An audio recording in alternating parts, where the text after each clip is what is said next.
Hello বন্ধুরা, সবাইকে স্বাগত আমার চ্যানেলে। Welcome back. দেখুন, আজকে আরেকটা নতুন রেসিপি, শীতের দিনের মালপোয়া বা তেলের পিঠা। অনেক নরম তুলতুলে হয়, আর কিভাবে হয় সেটাই আপনাদের দেখাবো। একদম নরম তুলতুলে মালপোয়া বা তেলের পিঠা শীতকালে বেশি হয়ে থাকে। দেখুন পদ্ধতিটা প্রথম আমরা দেখিয়ে দিচ্ছি। দেখুন, এখানে আমরা সুজি নিয়েছি প্রায় 150 গ্রাম। এখানে দেখুন চালের গুঁড়ো না, আমরা চাল ভিজিয়ে রেখেছি। আর এখানে আমরা নারকেল নিয়েছি, ময়দা এবং গুড় প্রায় 250 গ্রাম। এটা দিয়ে আজকে করব খুব নরম তুলতুলে মালপোয়া বা তেলের পিঠা। অনেকে অনেক কিছু বলে, তেলের পিঠা, মালপোয়া। দেখুন, আমরা প্রথমে মিক্সিতে দিয়ে, মানে সহজ, যারা গুঁড়ো না থাকে বাজারের গুঁড়ো থেকে আমি মনে করি এই চাল দিয়ে করলে খুব ভালো। যে সাদা আতপ চাল বলে, সেই চালটা দিয়ে দেখুন আমরা মিক্সিতে দিয়ে আমরা পেস্ট করে নেব। আর এইভাবে করুন। আর এখানে দেখুন সুজি আমরা প্রায় 150 গ্রাম সুজি নিয়েছি। সুজিটা দিলে অনেকটা নরম থাকে। দেখুন আমরা পেস্ট করে নিয়ে এসেছি। দেখুন একবারে, দেখুন আর কিছু রয়েছে, সেটাও দিয়ে দেব। আর শীতের সময় পিঠাটাই বেশি চলে। অনেকে অনেক রকমের পিঠা তৈরি করে। আর এই শীতকালটাই হয়েছে পিঠার পুলির সময়, পিঠা পুলি বাঙালির। আর সবাই কিছু না কিছু বানিয়ে থাকে, তাই আপনাদের বানিয়ে দেখাচ্ছি। দেখুন আমরা পেস্টটা দিয়ে দিলাম সুজির সাথে আমরা ভালো করে মেখে নেব। দেখুন ভালো করে মেখে নেবেন। আর মেখে নিয়ে আমরা কিন্তু 10 থেকে 15 মিনিট রেখে দেব। তাহলে যে সুজিটা নরম হবে এবং ফুলা ফুলা দেখা যাবে, খেতেও খুব ভালো হবে। আমরা কিছুটা পরিমাণ জল দিলাম। এখন আমরা তার মধ্যে দেখুন গুড় আর যে নারকেল কুড়ানো, আমরা ময়দা 1 কাপ দিয়েছি। আর নারকেল দেবো সাথে, গুড় দেবো, নারকেল দেবো। দেখুন আমরা শক্ত গুড়টা নিয়েছি। আপনারা খেজুরের গুড় দিয়ে করতে পারেন, চিনি দিয়েও করতে পারেন, কোনো অসুবিধা নেই। আমরা গুড়টাকে, যেহেতু গুড়টা একটু শক্ত, আমরা একটু জল দেব, কিন্তু আমরা নজর রাখবো যাতে বেশি পাতলা না হয়। আমরা ঘন রাখবো, মালপোয়াটা করতে একটু ঘন লাগে।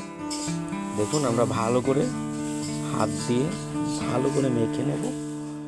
যত মাখবেন ততই মালপোয়াটা খুব সুন্দর হবে। আর এখানে দেখুন আমরা নারকেল কুড়ানো নারকেল, আর পিঠার মধ্যে নারকেল ছাড়া ভালো লাগে না। দেখুন আমরা ভালো করে গুড়টাকে মিশিয়ে নেব। আমরা শক্ত গুড়টা পেয়েছি, নরম গুড়টা পাইনি, তাই আমরা আজকে শক্ত গুড়টাই দেখাবো। দেখুন ভালো করে আমরা মেখে নেব। প্রথম মেখে 15 মিনিট আমরা রেখে দেব এইভাবে। তাহলে সুজিটা একদম নরম হয়ে যাবে আর খেতেও খুব ভালো হবে। দেখুন আমরা রেখেছি 10-15 মিনিট। এই দেখুন এরকম করবেন, যে মিক্সচারটা করবেন, মিক্সিংটা এরকম করবেন, না হলে হবে না কিন্তু। দেখুন এখনো তেল গরম আমরা কড়াইটা বসিয়েছি, তেল দেব। আর মালপোয়া করতে তেলটা গরম হয়েছে দেখুন। আর একটু হাই ফ্লেম জাল দরকার তেলটা গরম হতে। দেখুন আমরা রেডি করেছি। আমরা একটা হাতার সাহায্যে আমরা দেব। দেখুন ছোট করে আমরা বানাবো। তেলটা গরম হয়ে গিয়েছে, দেখুন তেল থেকে কিভাবে দেওয়ার পরে উঠছে। দেখুন দেখুন একদম ফুলে গিয়েছে। এভাবেই করবেন, বেশি হাই জাল না, মিডিয়াম জালেই আপনারা করবেন। চুলাতেও বা গ্যাসের চুলায়ও আপনারা মিডিয়াম জালে করলে মানে অনেকটা সুন্দর হয় আর পুড়বে না।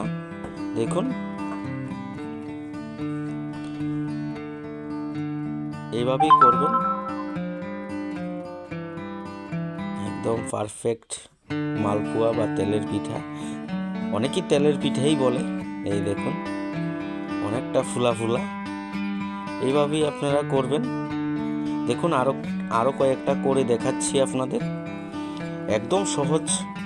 আর শীতের দিনে শীতকালেই মানুষ মানে বাঙালিয়ানায় সবাই পিঠাটা খায় বেশি তেলের মধ্যে, একদম কি সুন্দর। আমরা দুটো দিয়েছি, তেলটা একটু বেশি দিলে আমরা আরও এক দুটো ছাড়তে পারতাম, কিন্তু একটা একটা করলে খুব সুন্দর হয়, ভাঙার সম্ভাবনা থাকে না। অনেকে ভেঙে ফেলে, ঠিকভাবে যদি আপনারা না দিতে পারেন ভেঙে যায়, অনেকে বলে পারি না, কিন্তু এভাবেই করবেন, খুব টেস্টি হয়ে থাকে। সুজি দিয়ে করবেন, দুধ দিয়ে করা যায়, আপনার দুধ দিয়ে নিই, আপনারা দুধ দিয়েও করতে পারেন। মেখে প্রায় 10-15 মিনিট রেখে দেবেন। আর সুজি দিয়ে করলে অনেকটা নরম নরম তুলতুলে থাকে, আর চালের গুঁড়া দিয়ে একটু খুব টেস্টি হয়ে থাকে। এই দেখুন এইভাবে আপনারা করবেন, একদম ফুলকো ফুলকো। দেখুন কি ফুলা দিয়েছে দেখুন। আর এইভাবে আপনারা করতে থাকবেন, আর আমার চ্যানেল সবাই দেখতে থাকবেন। সবাই বন্ধুকে অসংখ্য অসংখ্য ধন্যবাদ আমার চ্যানেল দেখার জন্য। সবাইকে অনুরোধ, আমার চ্যানেল দেখবেন, সাবস্ক্রাইব করবেন, শেয়ার করবেন। দেখুন মিডিয়াম জালে করবেন, খুব সুন্দর হয়ে থাকে তেলের পিঠা বা মালপোয়া। এই দেখুন